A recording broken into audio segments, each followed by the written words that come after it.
नमस्कार मित्रों, एक बार फिर से हाजिर हूँ आपके सामने इतिहास का एक नया टॉपिक लेकर के। और इस टॉपिक का नाम है वैदिक सभ्यता और संस्कृति।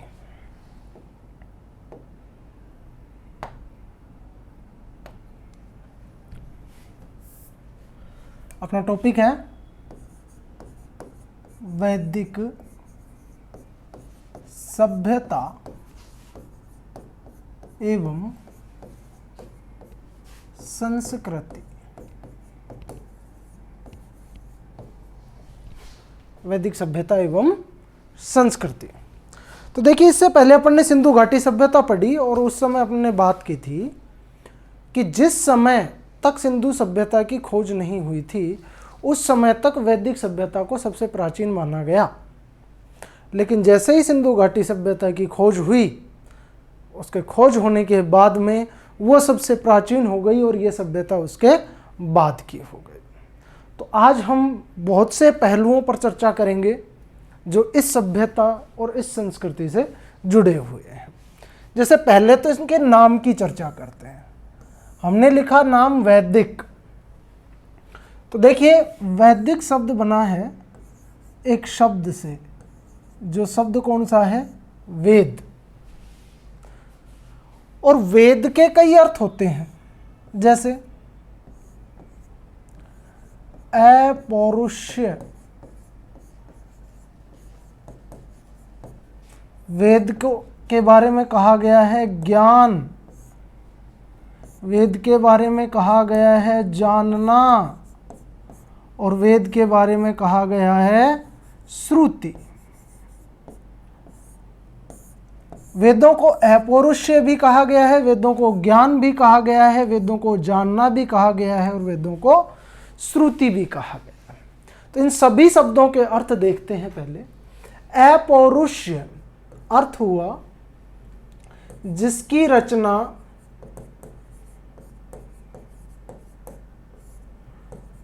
पुरुष द्वारा ना की गई।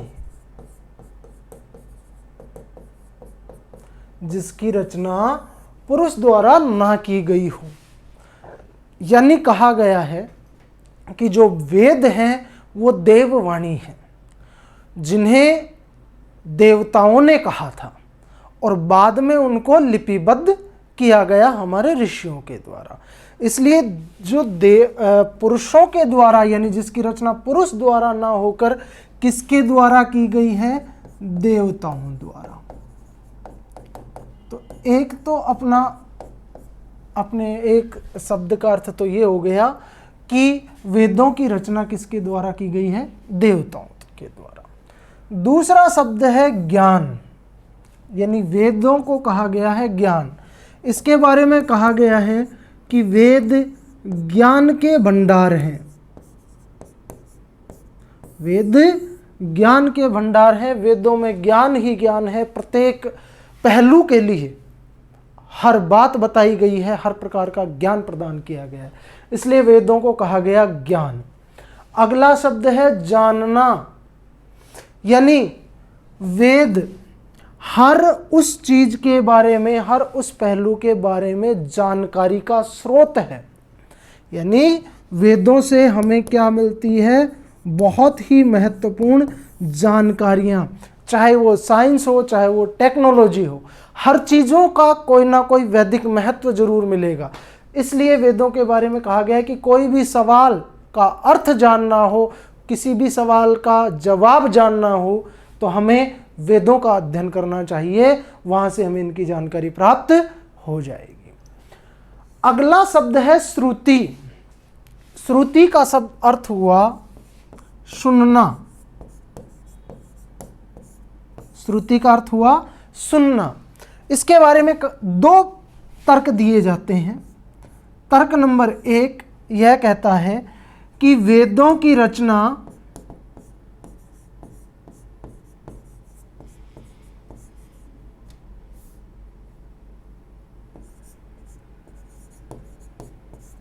ऋषियों द्वारा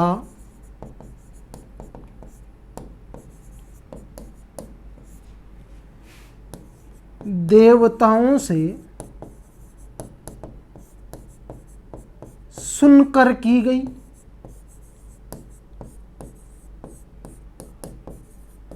और इसका दूसरा पहलू है कि वेद श्रुति परंपरा पर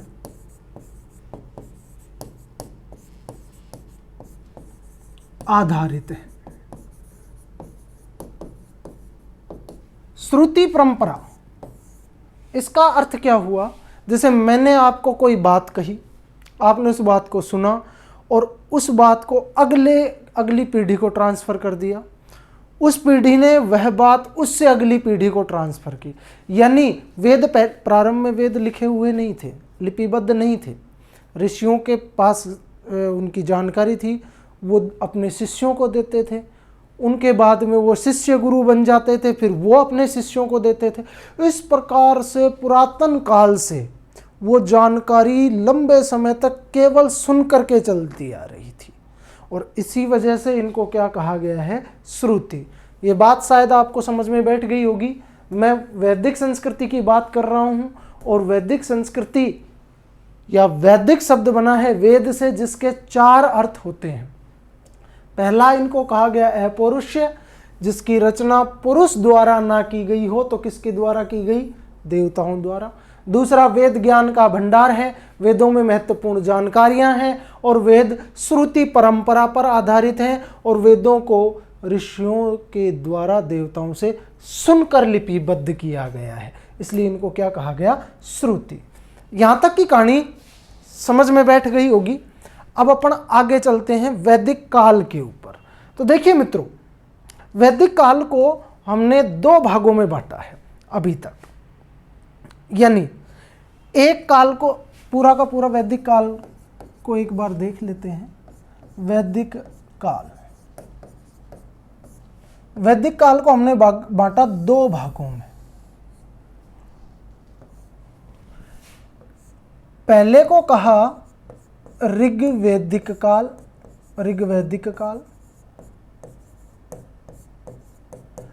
और दूसरे को कहा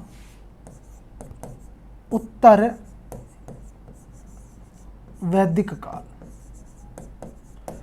पहला ऋग्वैदिक काल और दूसरा उत्तर वैदिक काल। अब पहले अपन पूरे के पूरे वैदिक काल का समय देख लेते हैं। 1500 से 600 बीसी, यानी वैदिक काल को माना गया है कि ये संस्कृति 1500 बीसी में शुरू हुई थी और 600 बीसी में ये संस्कृति समाप्त हो गई थी। लगभग 900 साल का इनका टाइम पीरियड है। अब वैदिक काल का जो समय है इनमें से वो माना गया है 1500 बीसी से 1000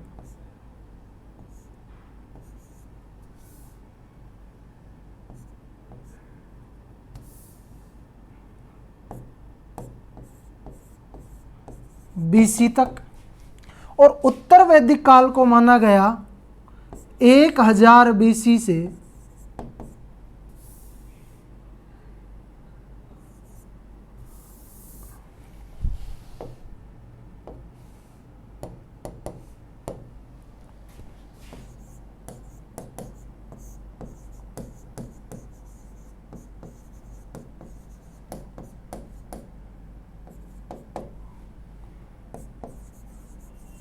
1000 बीसी से 600 बीसी तक।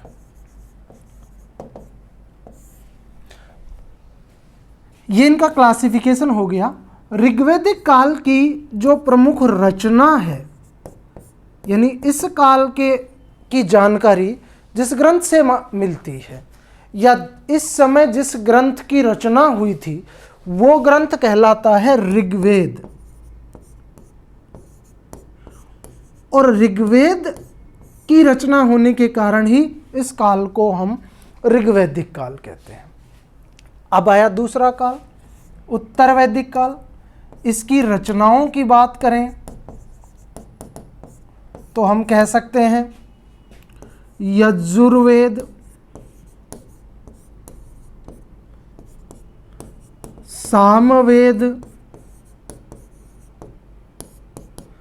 अथर्ववेद, इन तीनों वेदों की रचनाएं हुई। इसके अतिरिक्त ब्राह्मण ग्रंथ,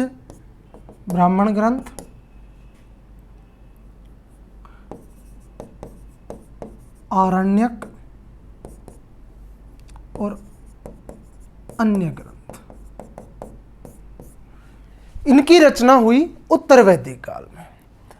अब एक शब्द आता है ब्राह्मण, आपने वो शब्द बहुत बार बार सुन रखा होगा।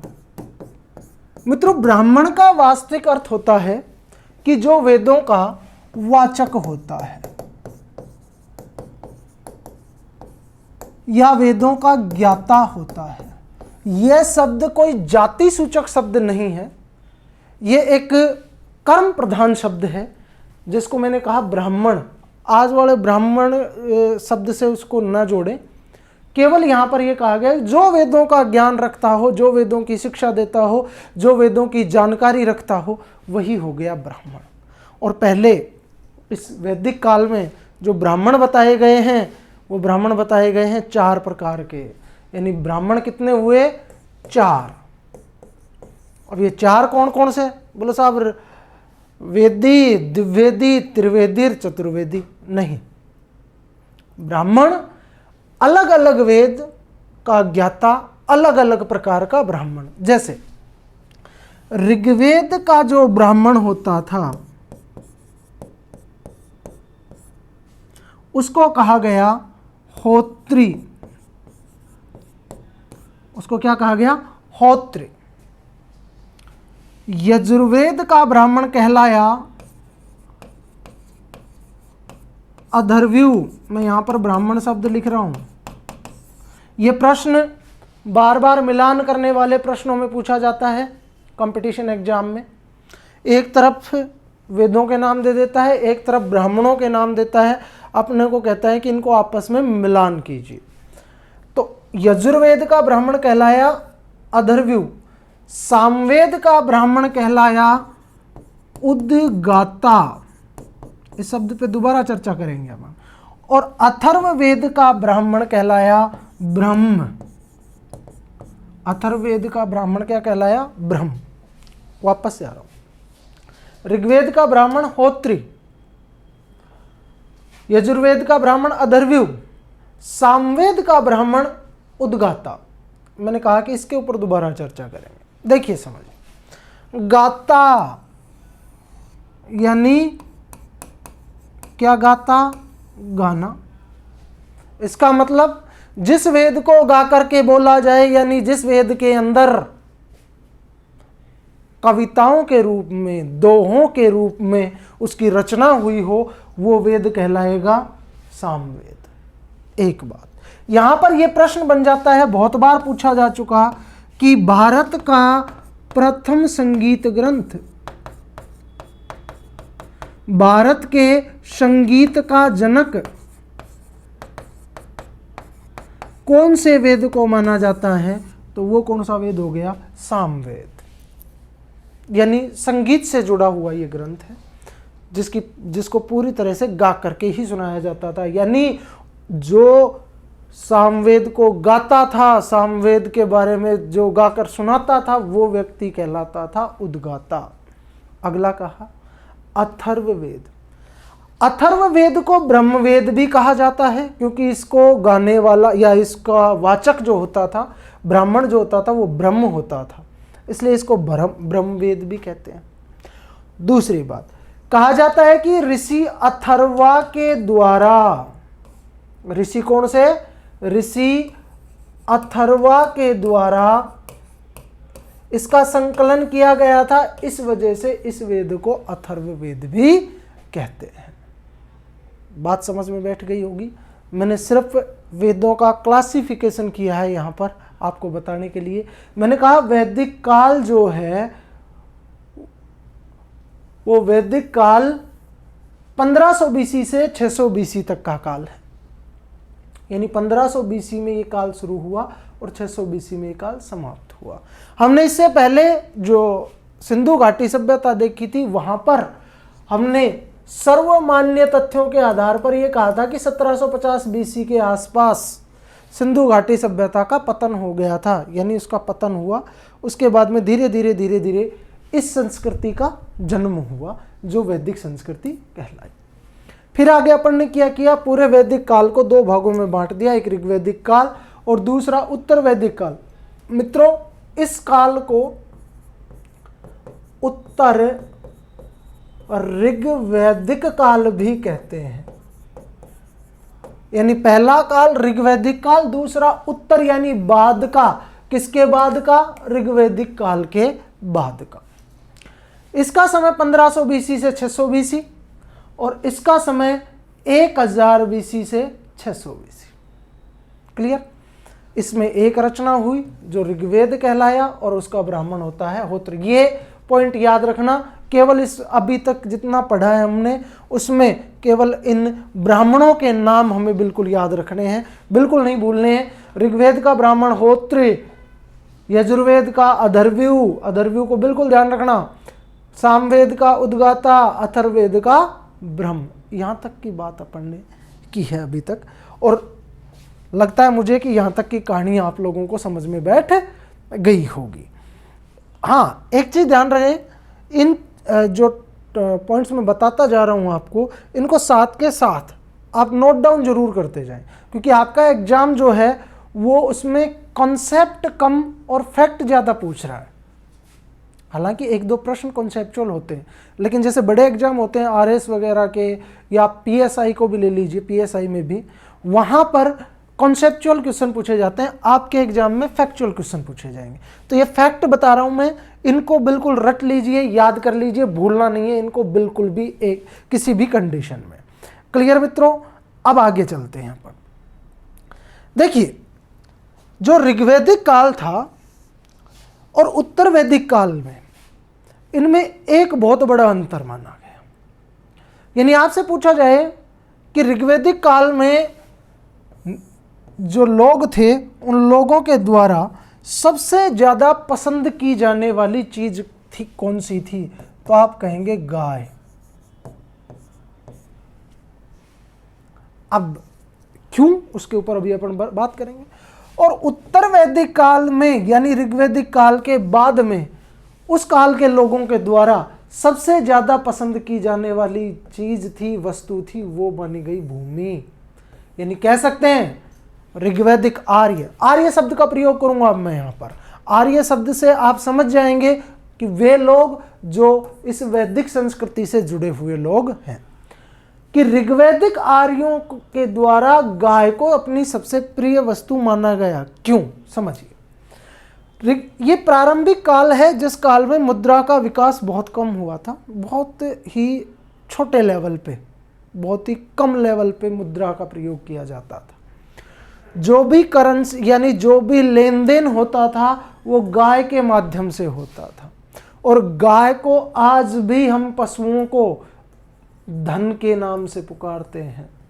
यानी प्रारंभ में पशुओं को ही धन माना गया था, और आज का मनुष्य देख लीजिए, आज भी हम सबसे ज़्यादा प्रेम किससे करते हैं? धन से करते हैं।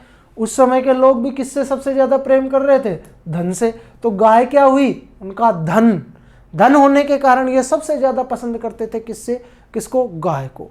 यानी जिस व्यक्ति के पास जितनी बड़ी संख्या में गायें होती थी, जितनी ज़्यादा गायें होती थी, वह उतना ही धनवान, और जिस व्यक्ति के पास में जितनी गायों की संख्या कम होती थी वह उतना ही कम धनवान या गरीब माना जाता था। पूरा का पूरा लेन देन गायों के आधार पर चलता था। जैसे एक बोरी गेहूं 2 गाय, एक बोरी बाजरा 1 गाय। यानी गाय क्या हो गई? मूल्य निर्धारण की वस्तु हो गई।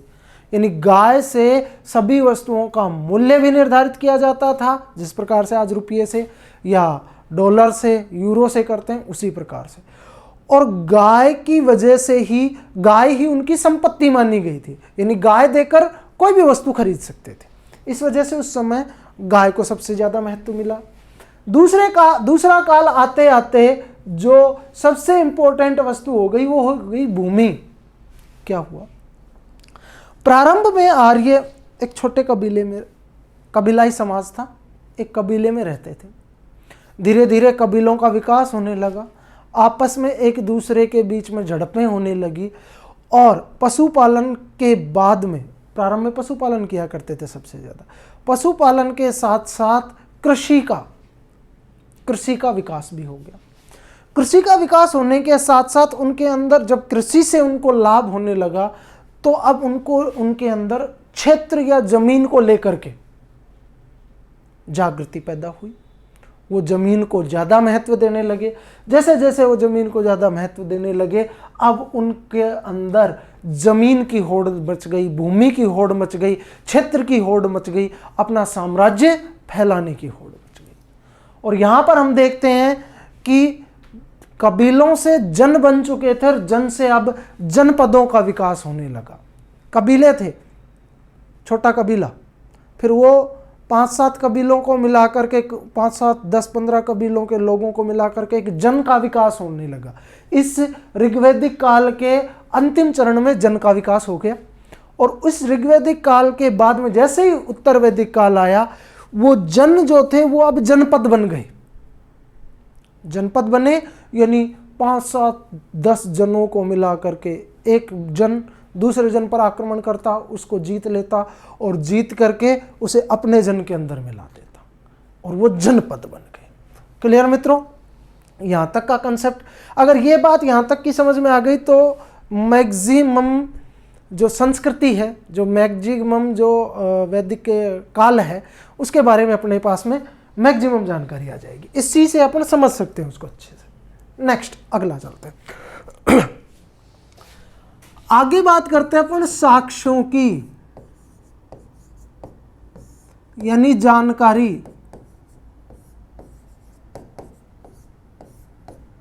तो देखिए, प्रत्येक कालखंड की जानकारी के 2 स्रोत होते हैं। पहला स्रोत होता है पुरातात्विक। पहला स्रोत कौन सा? पुरातात्विक स्रोत। और दूसरा स्रोत कहलाता है साहित्यिक स्रोत।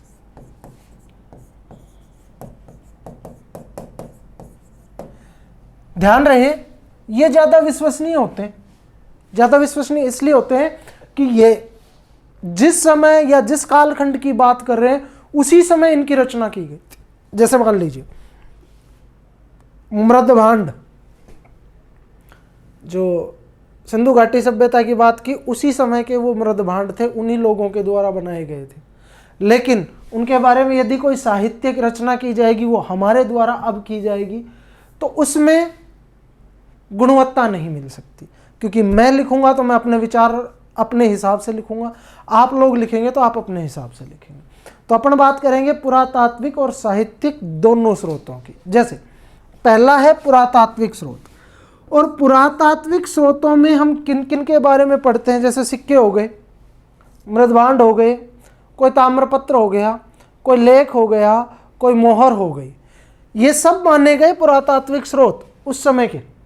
लेकिन वैदिक संस्कृति के जो पुरातात्विक स्रोत हैं वो न के बराबर हैं, यानी ना के बराबर हैं। जितनी भी जानकारी मिलती है वो सारी की सारी साहित्यिक स्रोतों से मिलती है। समझिए, पुरातात्विक स्रोत। एक एग्जाम्पल मिलता है हमें पुरातात्विक स्रोतों में मध्य एशिया से। मध्य एशिया में एक जगह है एशिया माइनर। वर्तमान की बात करें तो मैं कह दूं टर्की या तुर्की के पास, तुर्की के अंदर एशिया माइनर। वहां पर एक जगह थी जिसका नाम है बोगजकोई। जगह का नाम बोगजकोई। अब बोगजकोई नामक जगह से अभिलेख मिला, इस वजह से उस अभिलेख का नाम क्या हो गया? बोगजकोई अभिलेख। यानी जितने भी अभिलेख होंगे वो सारे के सारे पुरातात्विक स्रोत कहलाएंगे। चाहे वो स्तंभ लेख हो, चाहे वो पाषाण पत्थर पे लिखा गया लेख हो, चाहे वो गुहा लेख हो, किसी भी प्रकार का लेख हो, सारे के सारे लेख पुरातात्विक स्रोतों में शामिल किए जाते हैं। तो वहाँ पर एक लेख था, एक अभिलेख मिला जिसका नाम है बोगजकोई अभिलेख। इस बोगजकोई अभिलेख में 2 वो राजवंश हैं वहां के। कौन कौन से? हित्ताताई और मितन्नी।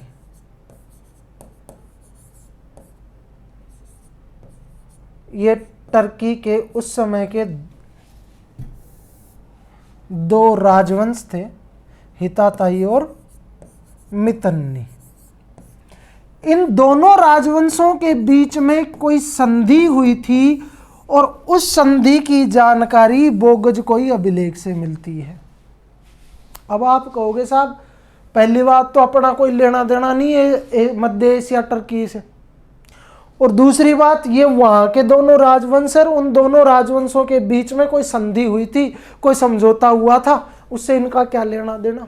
लेना देना ये है कि इस ग्रंथ, इस अभिलेख में हमारे 4 वैदिक देवताओं का उल्लेख है। कितने वैदिक देवताओं का? 4। कौन कौन से? इंद्र, मित्र,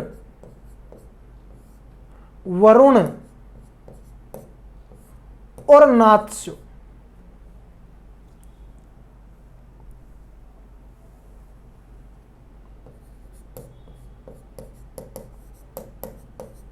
अब यहां से प्रश्न कैसे बनता है? पहली बात कि वैदिक संस्कृति से संबंधित पुरातात्विक स्रोत कहां से मिला? ऑप्शन में ये भी दे सकता है, ये भी दे सकता है, ये भी दे सकता है, या ये स्थान भी दे सकता है। तो ये आंसर हो गया जो सा भी अपने को स्थान मिला कि मध्य एशिया से मिला है। मध्य एशिया नहीं आए तो एशिया माइनर आ जाएगा, एशिया माइनर ना आए तो टर्की से आ जाएगा, टर्की ना आए तो बोगजकोई आ जाएगा। एक प्रश्न तो ये बना। दूसरी बात, बोगजकोई अभिलेख में किन 2 राजवंशों का उल्लेख हुआ है? तो राजवंश कौन से हैं? हित्ताताई और मितन्नी, वहां के राजवंश। और उन दोनों के बीच में क्या हुई थी? कोई संधि, यानी कोई दोनों के बीच में किसी बात को लेकर समझौता हुआ था। और उसमें अपने कितने वैदिक देवताओं का उल्लेख है? तो 4, इंद्र, मित्र, वरुण और नात्स्यो। इंद्र, मित्र, वरुण और नात्स्यो। अब सबसे इंपॉर्टेंट प्रश्न क्या बनता है कि निम्न में से किस वैदिक कालीन देवता का उल्लेख, ये प्रश्न आया हुआ भी है बहुत बार, कि निम्न में से किस वैदिक देवता का उल्लेख बोगजकोई अभिलेख में नहीं हुआ है? यानी किस देवता का उल्लेख बोगजकोई अभिलेख में नहीं हुआ। यहां पर आपको ऑप्शन में इनमें से किसी एक की जगह विष्णु दे देगा, शिव दे देगा, कोई भी नाम दे देगा, और फिर प्रश्न पूछेगा तो इन चारों से के अलावा जो नाम देगा वही नाम उसका आंसर होगा। ये इस पुरातात्विक साक्ष्यों से इंपॉर्टेंट प्रश्न बनता है। अगला अपना दूसरा पॉइंट था साहित्यिक।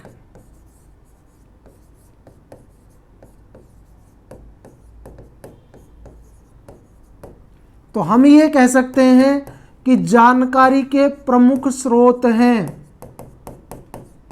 कौन से काल के? वैदिक काल की जानकारी के प्रमुख स्रोत कौन से हैं? साहित्यिक साक्ष्य। कौन कौन से आ गए इसमें?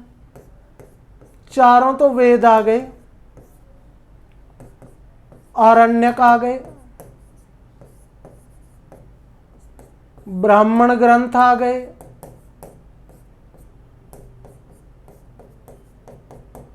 इसके अलावा और भी कई प्रकार के ग्रंथ हैं जिनकी रचनाएं बाद में हुई थी, वो सभी किसमें आ गए? साहित्य। और इनके ऊपर अपन जब ये टॉपिक अपन संस्कृति पढ़ लेंगे उसके बाद में लास्ट में हम इनके ऊपर एक पूरा का पूरा एक वीडियो मैं आपके लिए बनाऊंगा।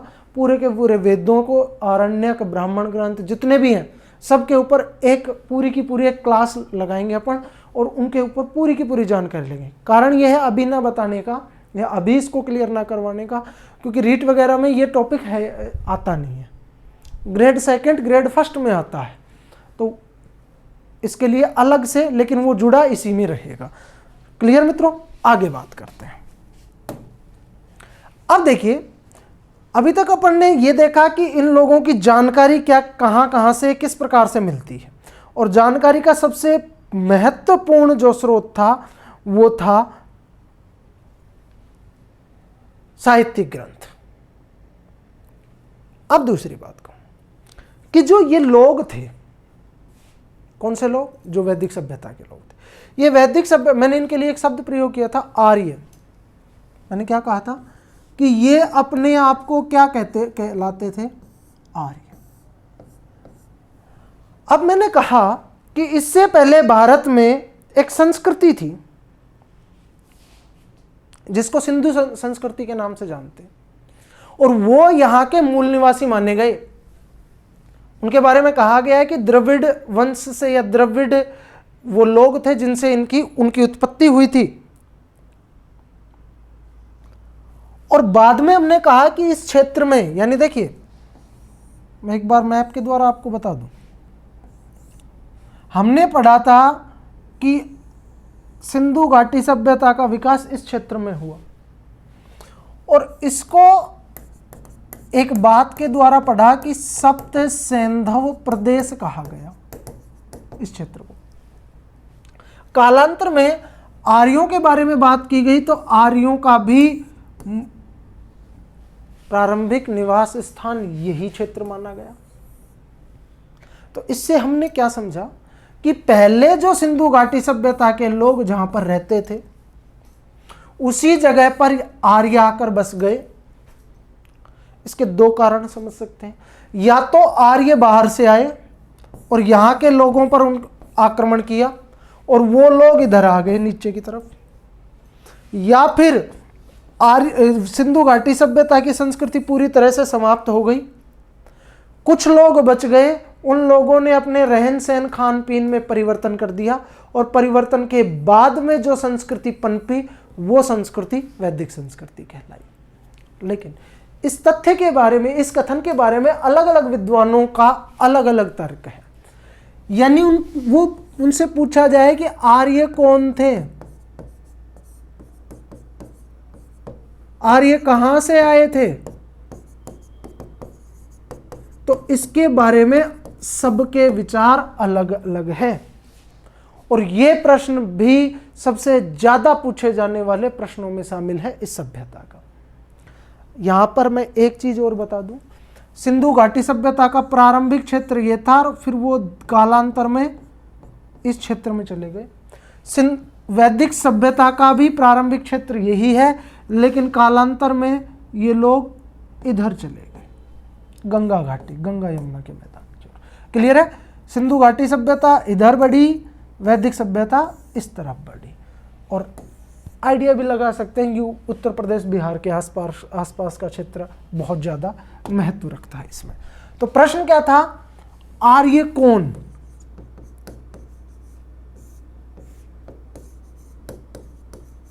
कौन से मतलब ये कहां के मूल के थे, यानी इनका मूल निवास स्थान कहां था। तो इसके बारे में 5-7 तर्क हैं। जैसे पहला तर्क मिलता है, उसके बारे में कहा गया कि बाल गंगाधर तिलक। यह प्रश्न भी कई बार पूछ लिया गया।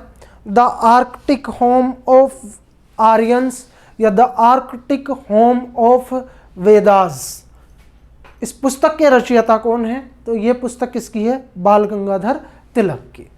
तो इन्होंने बताया कि आर्यों का जो मूल निवास स्थान था, यानी आर्य कहां से आए थे, तो उत्तरी ध्रुव क्षेत्र से। दूसरे विद्वान हुए स्वामी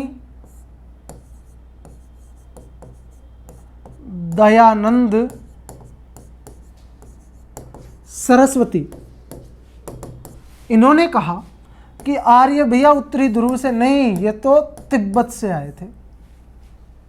इन्होंने क्या बता दिया कि आर्यों का मूल निवास स्थान कहां था? तिब्बत। तीसरे हुए पंडित गंगानाथ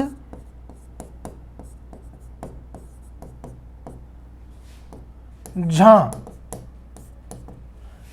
इन्होंने कहा कि आर्य ब्रह्म ऋषि देश के मूल निवासी थे। अब जब इनसे पूछा गया कि भैया ये ब्रह्म ऋषि देश है कहां पर, तो इन्होंने दो नदियों के नाम बताए कि एक तो सरस्वती और दूसरी द्रसदवती। अब यहां पर कई जगह अपन प्रयोग कर लेते हैं कि द्रसदवती तो सरस्वती का ही पुराना नाम है, या द्रसदवती तो घग्गर को ही पहले कहते थे। नहीं, जो चौतांग रिवर है, चौतांग नदी है, यहां पर उसको द्रसदवती कहा गया है, क्योंकि ऋग्वेद में चौतांग के लिए द्रसदवती शब्द का प्रयोग किया गया है। तो ब्रह्म ऋषि देश इन्होंने बताया सरस्वती और द्रसदवती नदियों के बीच का क्षेत्र, जिसको क्या नाम दिया गया, ब्रह्म ऋषि देश। वापस एक बार इनको तीनों को पॉइंट्स को एक बार मैं याद करवा दूं, फिर आगे बढ़ेंगे। जैसे सिंपल सा क्वेश्चन है, सिंपल सा याद करने का तरीका है। यहां से प्रश्न ये सबसे ज्यादा पूछे जाने वाले प्रश्नों में है, इसलिए इसको रटवा देता हूं। जैसे पहला नाम आया हमारे सामने बाल गंगाधर तिलक। हमने शब्द का उच्चारण किया, पूरे नाम को बोलिए जरा एक बार, रिपीट कीजिए, बाल गंगाधर तिलक। जब इस जगह पर पहुंचे धर, गले में खराश आई, गले पर जोर आया, द से ध्रुव हो गया। बस ध्रुव ध्यान रखना कि ध्रुव किसने बताया, बाल गंगाधर तिलक। अच्छा, इनकी पुस्तक का नाम भी मैं यहीं पर लिख देता हूं, आर्कटिक होम ऑफ वेदाज या Aryans, Arctic home of Aryans, ये पुस्तक किसकी है, बाल गंगाधर तिलक की। क्लियर। दूसरे व्यक्ति स्वामी दयानंद सरस्वती। पूरे शब्द में सबसे ज्यादा जोर आया तीपर, ती फॉर तिब्बत, ती फॉर तिब्बत। अगले व्यक्ति हुए गंगानाथ झा। देखो नाम ही बड़ा धार्मिक सा है और इन्होंने क्षेत्र भी बताया बड़ा धार्मिक सा, तो ये वैसे भी याद रह जाएगा। क्लियर है मित्रों, एक बार फटाफट रिपीट कर लीजिए। बाल गंगाधर तिलक उत्तरी ध्रुव, स्वामी दयानंद सरस्वती तिब्बत, गंगानाथ झा ब्रह्म ऋषि देश। अब अगले व्यक्ति आते हैं नंबर 4, यहीं पर लिख देता हूं, राजबली पांडेय। राजबली पांडे, इन्होंने कहा मध्य देश। अब इनका मध्य देश समझ में नहीं बैठ रहा, ये भारत के मध्य देश की बात कर रहे हैं या पूरे वर्ल्ड के मध्य देश के, लेकिन इतना ध्यान रखना, राजबली पांडे ने कौन सा क्षेत्र बताया, मध्य देश। अगले व्यक्ति हुए एल डी कल, और एल डी कल ने कहा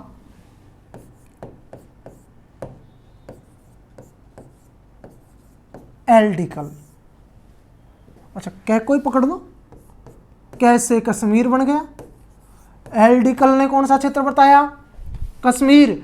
इन्होंने कहा कि आर्य कहाँ के निवासी थे, कश्मीर के। किसने कही ये बात, एल डी कल ने। अब एक व्यक्ति थे एडवर्ड मेयर।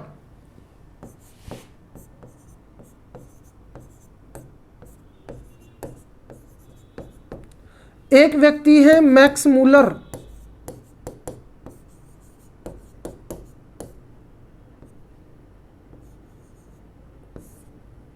दोनों व्यक्ति विदेशी, और विदेशी व्यक्ति हैं तो वो कहेंगे भैया ये तो हमारे वहां के ही थे।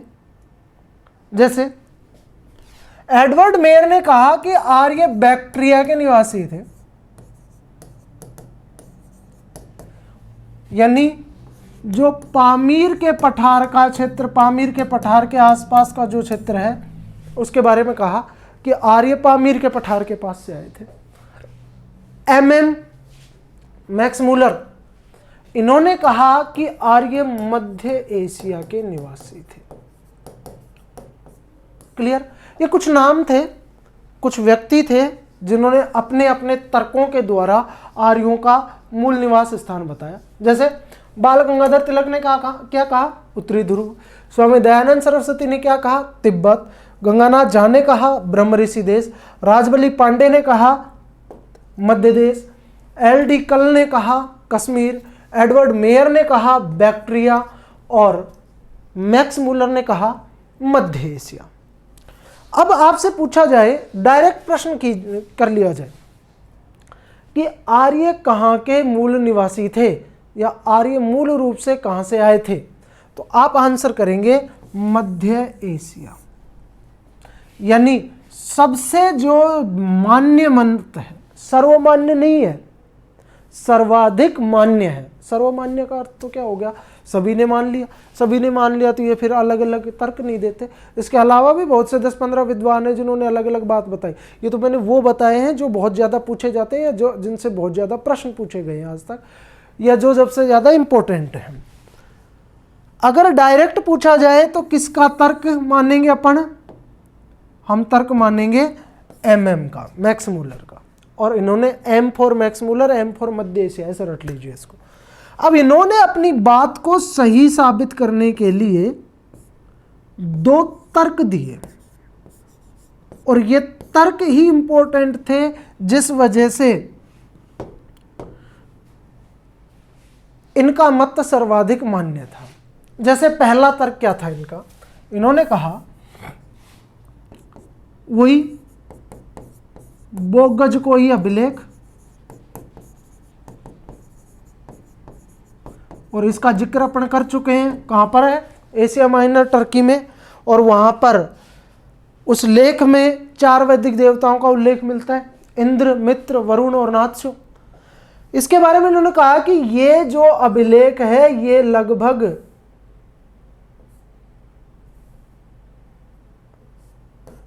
1400 BC के आसपास का है।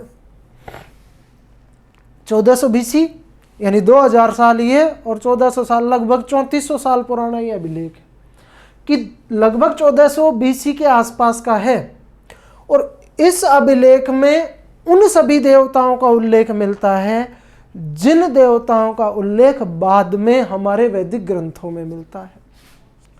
इसलिए इन्होंने कहा कि जो लोग उस स्थान पर यानी मध्य एशिया में उस जगह पर रहते थे,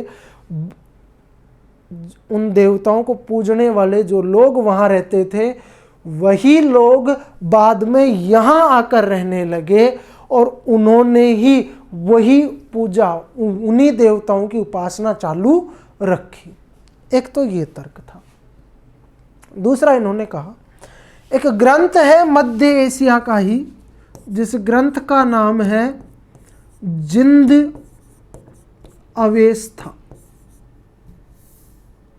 ग्रंथ का नाम जिंद अवेस्था। जिंद अवेस्था ग्रंथ और हमारा ग्रंथ है ऋग्वेद, इन दोनों में पाई गई है बहुत सी समानताएं।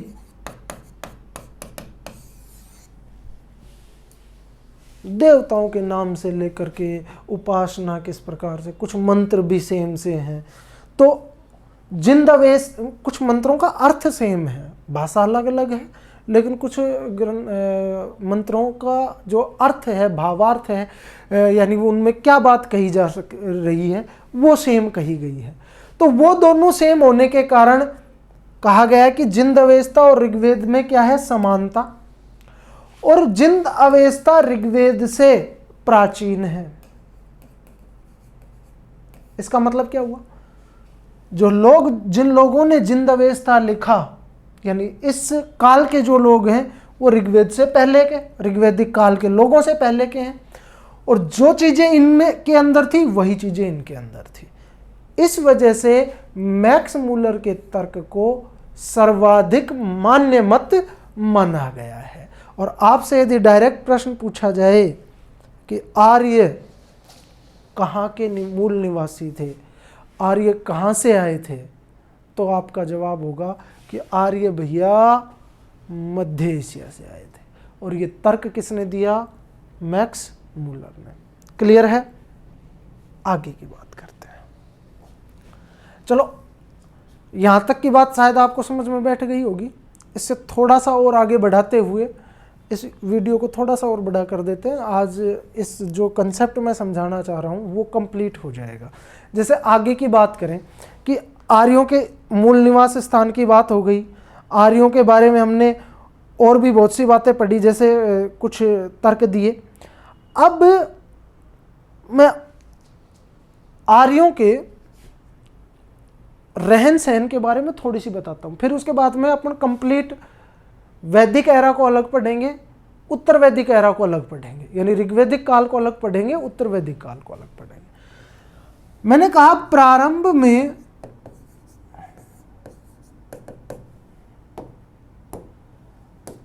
ये लोग कबीलाई थे।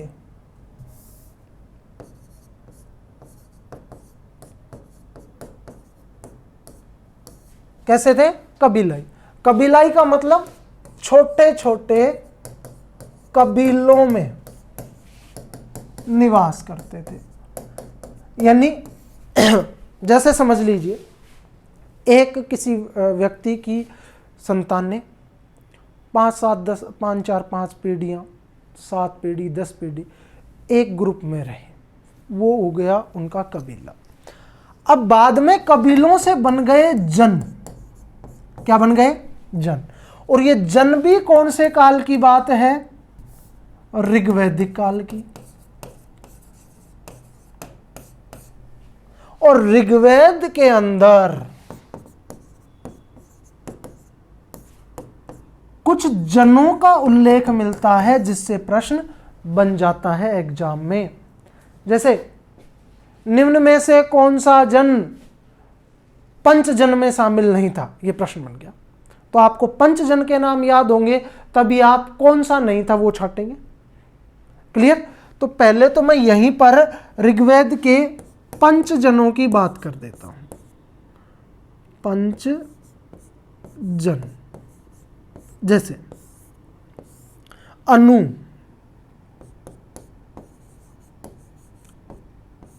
यदु, द्रयु, पुरु और तुर्वस। ये तो 5 माने गए पंचजन। क्या हो गए मित्रों? पंचजन। यानी 5 जनों की बात की जाए तो अनु, यदु, द्रयु, पुरु और तुर्वस। अब आपसे पूछेगा इसी प्रकार से एक प्रश्न और भी जनों से संबंधित एक प्रश्न है कि सबसे महत्वपूर्ण, या फिर ये पूछ ले सबसे शक्तिशाली,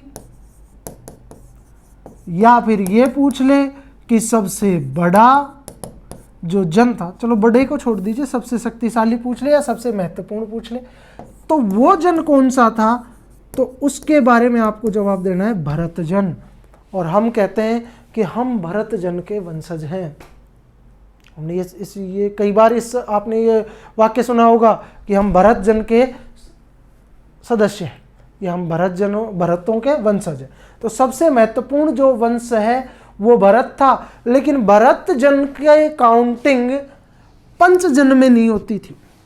तो फिर इसका मतलब और भी जन होंगे, तो उनको हमने कहा अन्य जन। एक तो हो गए पंचजन और दूसरे हो गए अन्य जन। अब अन्य जन में सबसे इंपॉर्टेंट भरत, तो एक तो हो गया अपना भरत,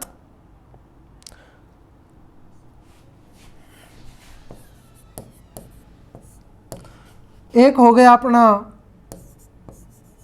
पख्त, एक हो गया अपना आलिन, एक हो गया अपना भलानस और विषाणिन, और अपना सिवी। ये कुछ जन थे जिनको कहा गया अन्यजन, जैसे भरत, पख्त, अलिन, भलानस, विषाणिन और सिवी, ये अन्यजन। और पूरे के पूरे इन सभी जनों के अंदर सबसे महत्वपूर्ण जो जन था वो जन कहलाया हमारा भरत जन। यानी इसको बिल्कुल गांठ बांध लीजिए कि सबसे इंपॉर्टेंट जो जन था वो कौन सा था? भरत जन। क्लियर? याद रह जाएगा। ये पंचजन ज्यादा पूछे जाते हैं, सबसे ज्यादा। अनु, यदु, द्रयु, पुरु, तुर्वस, रट लो इनको। अनु, यदु, द्रयु, पुरु, तुर्वस, ये पंचजन हैं।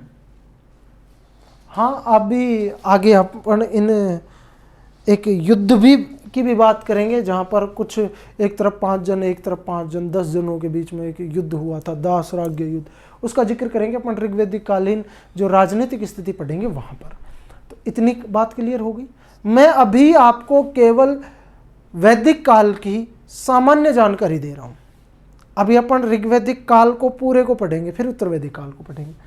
अगला एक पॉइंट और इसमें कि आर्य जो हैं वो 2 प्रकार के लोगों से सबसे ज्यादा घृणा करते थे। यानी आर्यों के द्वारा किन किन को घृणित बताया गया है, यह भी प्रश्न बन चुका है। तो वो घृणा किस किस से करते थे? एक तो कहलाए दास एवं दस्यु, और एक कहलाए पणी।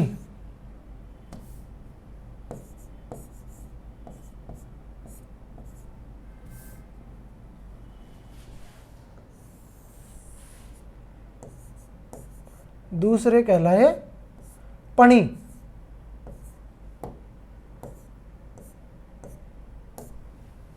अब देखिए घृणा करने का कारण भी क्या था कि इनको वो अलग अलग नामों से पुकारते थे, दास और दस्यु को। तो पणी तो व्यापारी हो गए अपने, है ना, और दास और दस्युओं को अलग अलग चीज कहते थे। जैसे दासों के लिए और इनके लिए उन्होंने 4-5 शब्दों का प्रयोग किया। कौन कौन से? एक तो कहते थे एवृत, दूसरा अनास, कृष्ण योनि, कृष्ण योनि काले, कालिया, दौड़िया, अदेवयु,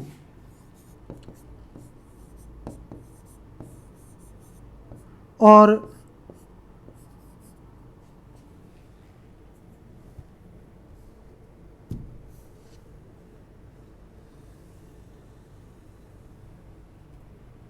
मृगवाच। शायद शब्द सही नहीं लिखे गए, मैं थोड़ा सा इनको और दूसरे तरीके से लिख देता हूँ। इधर लिख देता हूँ। पहला एवृत, दूसरा अनास, तीसरा कृष्ण योनि, चौथा अदेवयु, और पांचवा मृगवाच।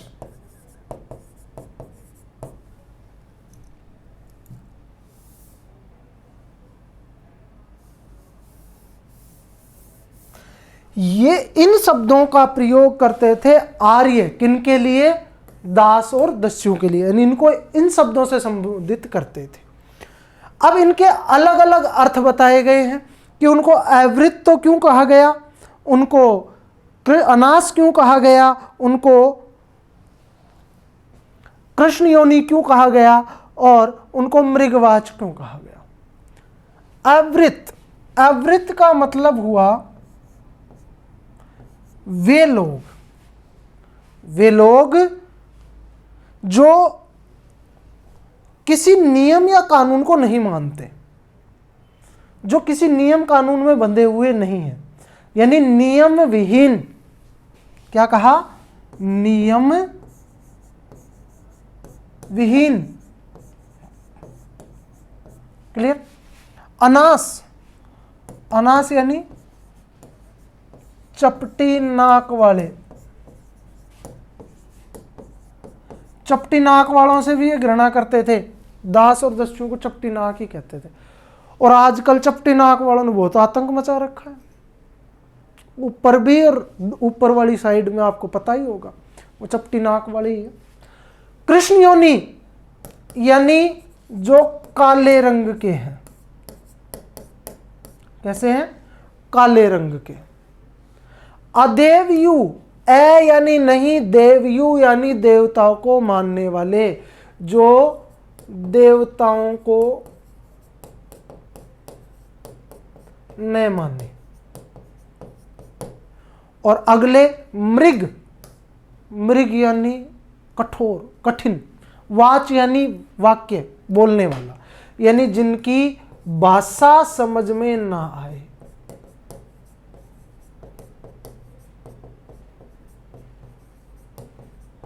जिनकी भाषा या बोली समझ में ना आए, वो मृगवाच हो गए। यानी दास और दस्युओं के लिए इन 5 शब्दों का प्रयोग उन्होंने किया। उनको अव्रत कहते थे यानी नियम विहीन, अनास कहते थे यानी चपटी नाक वाले, कृष्ण योनि यानी काले रंग के, अदेवयु यानी देवताओं को न मानने वाले, मृगवाच यानी भाषा समझ में ना आए जिनकी। दूसरे हो गए पणी, ये कहलाए व्यापारी। इन्हीं को कहा गया गौ हरण कर्ता। इनको क्या कहा गया? गौ हरण कर्ता। यानी वे व्यक्ति जो व्यापारी के रूप में काम करते थे, व्यापारी थे, लेकिन गायें भी चुरा ले जाते थे। और आपको पता है कि आर्यों की सबसे बड़ी जो संपत्ति थी वो गाय थी। और गाय को ही चुरा ले जाए यानी उनकी संपत्ति को चुरा ले जाए। इसलिए ये दूसरे प्रकार के लोग थे जिनसे सबसे ज्यादा नफरत की जाती थी। किनके द्वारा? आर्यों के द्वारा। क्लियर मित्रों? अब बात करते हैं कि इनको क्या क्या संबोधित करते, यानी इनके लिए किन किन शब्दों का प्रयोग करते थे। इनको कहते थे वो अज्ञानी। आर्य पणियों को क्या कहते थे? अज्ञानी। कि भैया ये जो पणी लोग हैं ये अज्ञानी होते हैं, उनको कोई किसी चीज का ज्ञान नहीं है। इनको वो लोग कहते थे स्वार्थी। इनको स्वार्थी भी समझते थे और इनको कंजूस भी समझते थे। किनको? पणियों को। मूल रूप से वो क्या होते थे? व्यापारी। लेकिन क्या कर लेते थे? गो हरण, गो का हरण यानी गायों की चोरी, या फिर अपन ये कह सकते हैं कि पशुओं की चोरी कर लेते थे ये लोग। इस वजह से आर्य इन दोनों प्रकार के लोगों से नफरत करते थे। अब यहां पर एक चीज समझ में आई कि इनको जब हमने पढ़ा तो यहां पर एक क्लियर चीज हो गई कि आर्य पर्टिकुलर किन्हीं लोगों से नफरत नहीं करते थे। वो उन लोगों से नफरत करते थे जो उनके विधि विधान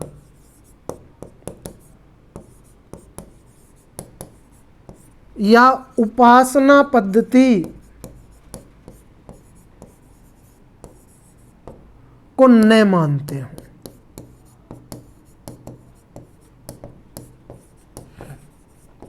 समझ गए? यानी आर्यों के विधि विधान या आर्यों की उपासना पद्धति को ना मानने वालों से आर्य क्या करते थे? नफरत।